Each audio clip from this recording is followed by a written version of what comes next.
दोस्तों नमस्कार, मैं पंडित ब्रजभूषण शर्मा आप लोग के सामने एक बार फिर। दोस्तों अब मेरा प्रयास है वास्तु को ऊपर चिंतन करना, वास्तु के बारे में बताना। मैंने न्यूमरोलॉजी की कड़ियों में बहुत कुछ बता दिया और बहुत बताता रहता हूँ।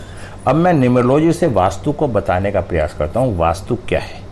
आज हमारे संसार में लोग वास्तु के नाम पे बहुत ठगे जाते हैं और वास्तु से बहुत कुछ देखा जा सकता है। कभी कभी ग्रहों का हमारा स्थिति अनुकूल होती है लेकिन वास्तु की स्थिति खराब होती है, तो ऐसी स्थिति के अंदर हमें बहुत समस्याओं का सामना करना पड़ता है। दोस्तों पहले ज्योतिष को समझो, वास्तु को समझो, उस ज्ञान को समझो, तो आपको जीवन में परेशानियों का सामना नहीं करना पड़ेगा। अब मैं आपको बताना चाहता हूं, मैं ब्रजभूषण शर्मा आपका स्वागत करता हूं अपने यूट्यूब चैनल में ब्रजभूषण पॉइंट में। मैं आपके इतने अच्छे रेस्पॉन्स के लिए बहुत बहुत धन्यवाद करता हूँ। आज की वीडियो का जो मेरा टॉपिक है, वास्तुशास्त्र में पंच महाभूत तत्वों का महत्व जानिए। दोस्तों वीडियो को धीरे धीरे देखते रहो, आराम से देखते रहो, एक एक वीडियो को चार चार बार देखते रहो, आपको वास्तु का ज्ञान हो जाएगा।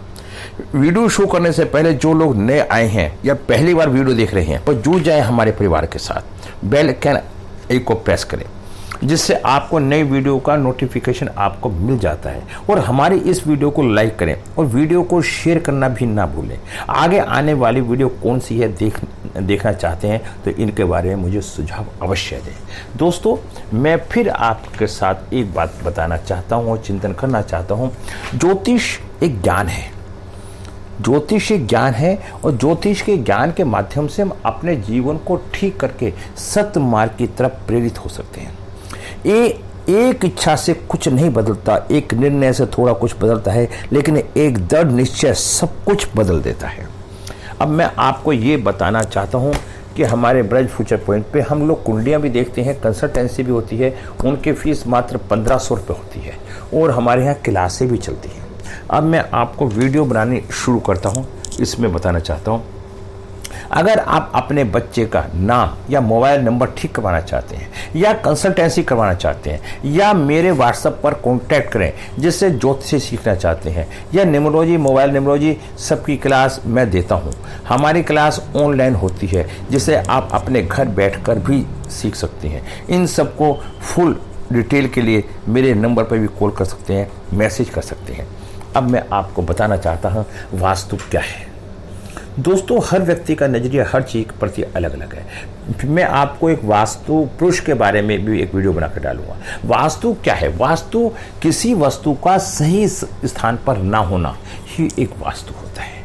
यदि पानी की जगह हम आग रख दें या आग की जगह पानी रख दें तो वहाँ डिस्टर्बेंस हो जाएगा। इसी तरह से हमारे घर के अंदर कौन सी वस्तु किस स्थान पर रखी है उसकी हमें पूर्ण जानकारी प्राप्त करनी पड़ती है।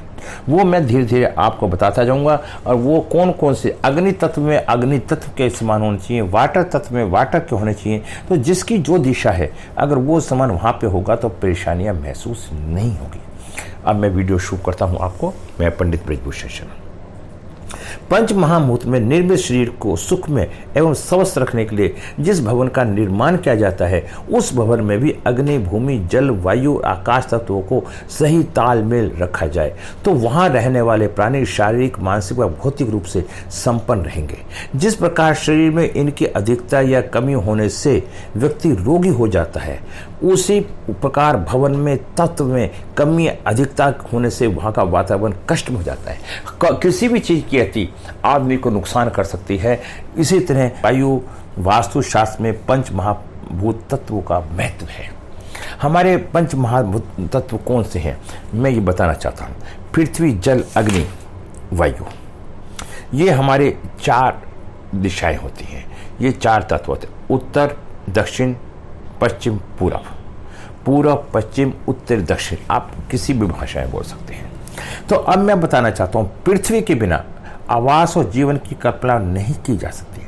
पृथ्वी गुरु तत्व शक्ति है और चुंबकीय शक्ति का केंद्र है।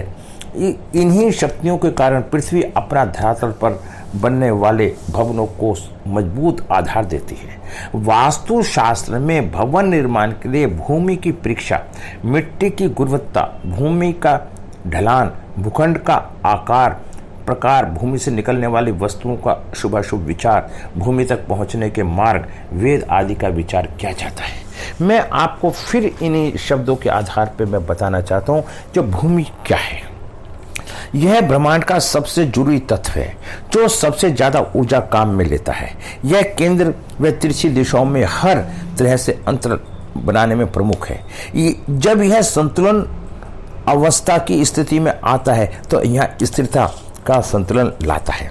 चाहे वो किसी भी प्रकार अपने चित्र, व्यवसाय, बर्ताव, सब्र या प्रौढ़ता या उसके रिश्ते या उसकी कोशिश के नतीजे ही क्यों ना हो। हम बता रहे हैं पृथ्वी माता का भी रूप दे गई है। मैं एक वीडियो के अंदर आपको ये भी समझाऊंगा पृथ्वी माता का भी रूप दिए। पृथ्वी तत्व का संबंध हमारे लोशो गेट के अंदर 2, 5, 8 यह तत्व सहनशीलता का है। इसमें मनुष्य धन धान्य से परिपूर्ण होता है। अगर इसमें विकार है तो व्यक्ति स्वार्थी हो जाता है। अगर पृथ्वी एलिमेंट खराब हो जाता है तो व्यक्ति के अंदर, जिस व्यक्ति के अंदर स्वार्थ की भावना होगी, उसका पृथ्वी एलिमेंट या अर्थ एलिमेंट उसका खराब पाया जाएगा। ये एक सोचने वाली बात है दोस्तों। अगर आप इसको थोड़ा सा समझ के मेरी इन बातों को पढ़ेंगे, समझेंगे, तो आपको बहुत आनंद की उत्पत्ति होगी। अब मैं आप बताता हूँ नवग्रहों के बारे में थोड़ा सा बता देता हूँ। North, south, west, east. जो चंद्रमा होता है वो नॉर्थ वेस्ट में होता है। शुक्र जो होता है नॉर्थ ईस्ट में होता है।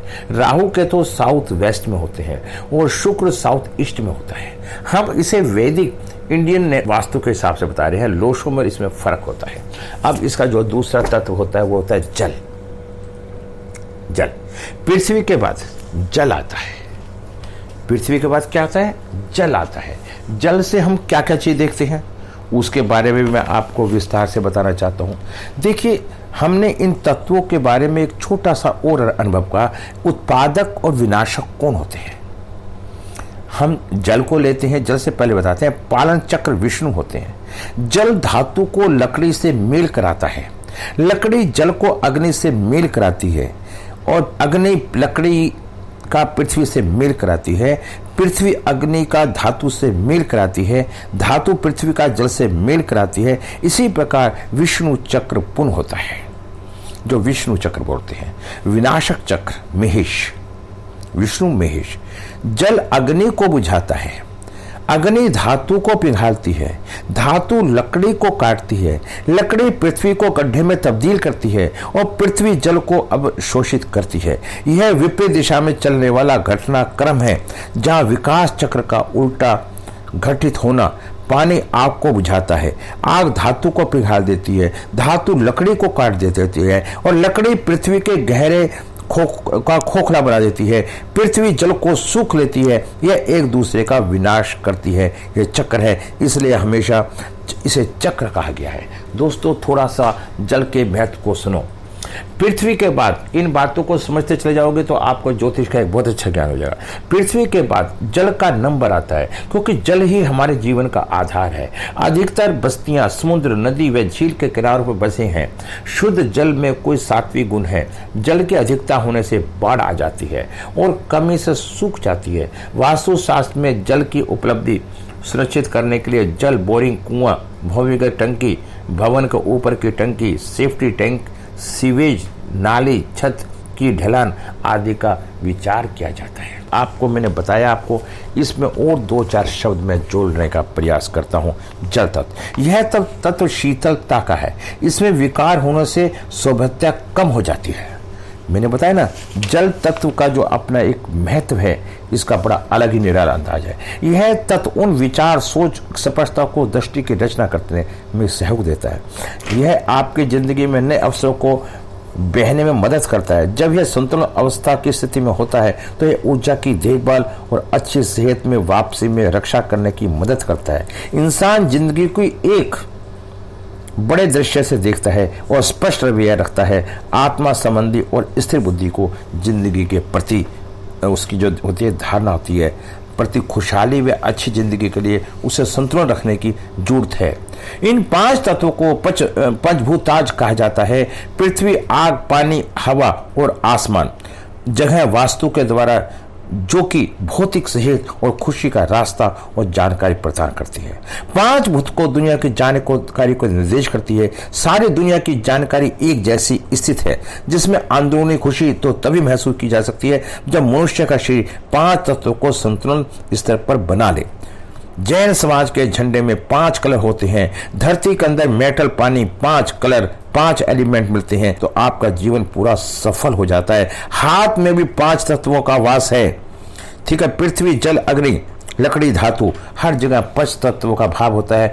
5 तत्वों का निवास स्थान कहाँ होता है? आकाश का मस्तिष्क में, अग्नि का कंधों में, वायु का नाभि में, पृथ्वी का घुटनों में, पाए का जो संबंध होता है वो जल से होता है। 5 महाभूत तत्वों का भवन में के अंदर सभ्य ताल में रहने से आवश्यक भवन, दुकान, कार्यालय, होटल, बगीचा, उद्योग एवं व्यवसायिक प्रसार, समग्र उन्नति एवं विकास करने हेतु दीर्घजीवी होते हैं। इस 5 महाभूत तत्वों को सही विभिन्न सम्मिश्रण कर मकान बनाया जाए तो मकान बड़ा सफल हो जाता है। अब मैं आपको बताता हूं अग्नि तत्व। अग्नि का प्रमुख स्रोत सूर्य है, जिसकी गर्मी तेज प्रकाश से पूरा विश्व ब्रह्मांड चलायमान है। सूर्य की साक्षरता से भूमि पर दिन और रात बनते हैं, ऋतुएं परिवर्तन होती हैं, जलवायु में परिवर्तन आते हैं। वास्तुशास्त्र में भवन के अंदर अग्नि तत्व की उचित तालमेल के लिए खिड़कियां, दरवाजे, बिजली के मीटर, रसोई में अग्नि जलाने के स्थान पर आदि का विचार किया जाता है। ये सब अग्नि, इनका संबंध सब किससे होता है? अग्नि तत्व से होता है। और अग्नि तत्व का क्या क्या होता है? इस तत्व को जिंदगी को निचोड़ माना जाता है। यह जिंदगी की सही प्रक्रियाओं को पीछा कार्य करने की शक्ति है। इस प्रकार इसे पैसे के बराबर माना जाता है। जिंदगी का रूप बहुत है, भरोसे व जोश में बदल जाता है। जब यह संतुलन अवस्था की स्थिति में होता है तो यश के पहचान की लगन, ताकत और भरोसे प्रदान करता है। यह जीवन की सारी ताकत और रोशनी देता है। ये जो मैं अग्नि तत्व के आपके बारे में आपको बताना चाह रहा हूँ, यह वस्तु विचारक शक्ति में सहायक है। मस्तिष्क और भेद अंतर परखने वाली शक्ति को सरल बनाता है। इसमें त्रुटि होने से हमारे सोचने की शक्ति का ह्रास होने लगता है और हम हरासमेंट होकर हम परेशानी के दौर से गुजरने लगते हैं। फायर एलिमेंट हमारे गुस्से को भी रिप्रेजेंट करता है। दोस्तों, मैं इस तरह से बताता आ रहा हूं। अब वायु क्या है? वायु, जिस प्रकार हमारे शरीर में वायु शरीर का संचालन करती है, उसी प्रकार भवन में वायु स्वस्थ वातावरण संचालन करती है। मानव के शरीर एवं मानसिक संतुलन को बनाए रखने के लिए भवन में खुली जगह, बरामदा, छत की ऊंचाई, द्वारा खिड़की व पेड़ पौधों का विचार किया जाता है। पृथ्वी पर जीने के लिए बहुत ही जरूरत है। यहाँ यश और कार्य की हलचल जो कि जिंदगी के लक्ष्य को प्राप्त करने में लाभदायक है। जब यह संतुलन अवस्था की स्थिति में होता है तो यह हमारी जिंदगी को बढ़ाता है। यह हमारी जिंदगी में खुशियां प्रदान करता है और अपने अंदर को छानबीन करने में मदद करता है। मैं आपको बताता जा रहा हूँ, हर चीज़ का विश्लेषण करता जा रहा हूँ। यह तत्व मानसिक शक्ति का, समझ शक्ति को, क्षमता व नजाकता का पोषण देता है। इसमें विकार होने से समझ शक्ति कम होती है। मैं इन बातों को आपको समझाने का पूरा प्रयास करता हूँ। आकाश तत्व। आकाश तत्व इसमें शब्द की उत्पत्ति होती है। आकाश की स्थिति ऊर्जा की तीव्रता, प्रकाश, लोकप्रिय किरणें, विद्युत चुंबकीय तरंग, कुत आकर्षण, पृथ्वी तथा अन्य ग्रहों पर भिन्न भिन्न पाई जाती हैं। वास्तुशास्त्र में आकाश तत्व को महत्व देने के लिए ब्रह्म स्थान खुला रखने को कहा जाता है। छत की ऊंचाई, बरामदा, खिड़का और दरवाजों पर विचार करके भवन में आकाश तत्व को संतुलित किया जाता है। भूमि, जल, अग्नि, वायु और आकाश, इन 5 तत्वों से उचित तालमेल में भवन का वातावरण को सुखमय बनाया जा सकता है। प्रत्येक व्यक्ति धर्म, अर्थ, काम और मोक्ष चाहता है। शरीर को चलने के लिए अर्थ, बुद्धि की निर्मल करने के लिए धर्म, मन को खुश करने के लिए काम तथा आत्मा को मोक्ष आदि प्राप्त करने 5 तत्वों का सही प्रयोग आपके सुख में बनाए रख सकता है। मैं आपको बताना चाहता हूं और हर तरह से आपको बताने का प्रयास करता हूं। हम आपका आकाश, यह वो तत्व है, ब्रह्मांड का कभी ना खत्म होने वाला हिस्सा है, जो विकास का वर्णन करता है, मुश्किल तरीके व जिंदगी को बढ़ाता है। जब यह संतुलन अवस्था की स्थिति में होता है तब हमें भाग्य की जागरूकता करने में मदद करता है। यह दिशाओं का अर्थ देता है और जिंदगी में तैयारी करने की योग्यता और प्रमाण पत्र प्राप्त करने में मदद करता है। जिंदगी में जो कुछ भी बहुत ही लाभदायक ऊर्जा में धरा ब्रह्मांड है। खुशहाल व अच्छी जिंदगी के लिए हमें संतुलन रखने की जरूरत है। इन 5 तत्वों को कहा जाता है पृथ्वी, आग, पानी, हवा और आसमान। जगह वास्तु के द्वारा जो कि भौतिक सेहत और खुशी का रास्ता है, जानकारी प्रदान करता है। पंच तत्व जो दुनिया की जानकारी की ओर निर्देशित करता है। सारी दुनिया की जानकारी एक स्थिति में जिसमें अंदरूनी सुख की कमी तभी महसूस की जा सकती है जब मनुष्य का शरीर 5 तत्वों को संतुलन से बना हो। मैं दोस्तों इन्हीं शब्दों के साथ अपने शब्दों को विराम लगाता हूं। मैंने आज पंच तत्वों के बारे में बताया। मैं अब आपको प्रतिदिन वास्तु से संबंधित कोई ना कोई वीडियो बना के डालूंगा और मैं लोशो गिट से संबंधित वीडियो डाल के डालूंगा। यदि आप लोगों को अपनी वास्तु दिखवानी है, वास्तु से संबंधित आपको अपनी प्रोडक्शन करवानी है, तो मैं डेट ऑफ बर्थ से वास्तु भी देखता हूं। मैं डेट ऑफ बर्थ से आपकी वास्तु का एनालिसिस करके आपको पूर्ण रूप से ज्ञान प्रदान कर सकता हूं। और मेरे यहाँ पे कंसल्टेंसी होती है, उसका चार्ज मात्र 1500 रुपये है। मेरे यहाँ ज्योतिषी क्लासें भी चलती हैं। यदि आपको सबको अच्छा लगे तो आप उस क्लास में आएँ और अपना मौका दें। इन्हीं शब्दों के साथ मैं अपने शब्दों को विराम लगाता हूँ। नमस्कार, जय हिंद।